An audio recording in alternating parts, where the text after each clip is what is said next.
এই রতন, হ্যাঁ দোকানে ভাইয়া মানুষ আর বউ নাকি?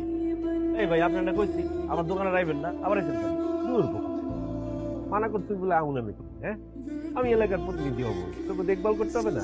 তাছাড়া তুই তো আমার ছোট ভাই। আমার বউরে দেখানোর লেগে দোকানে আনি নাই, সে চা খাইতে আইছে। আপনার তো নজর খারাপ, আপনি তার বাইরে যাই বলেন, চা বেচুন না। আপনি তো ফেল মারবেন, নির্বাচনের সব কাম কাজ বাদ দিয়া এক রতন নিয়ে পড়ে আছেন। আমি পড়ে আছি ওর বউরে নিয়ে। আলা ফকিন্নির পুত, তার কাছে এরকম একটা সুন্দরী বউ থাকবো, এটা তো হইতে দেওয়া যায় না। তাইলে ভাই কি করতে চান? ওরে জন্মের শিক্ষা দিব। তোর কি মাথাটা খারাপ হয়ে গেছে? নিজের কিডনি বিক্রি করে বোর্ড চোখ ঠিক করবি? হবে সুখ, মানুষ তো একটা কিনে দিয়ে আমিও বাস, কিন্তু আমার বোর্ডের কথা চিন্তা করো, তার দুইটা চোখই নষ্ট। আর আমার দেখার জন্য তার কি ব্যাকুলতা, তাই বলে তুই কিডনি বিক্রি করবি?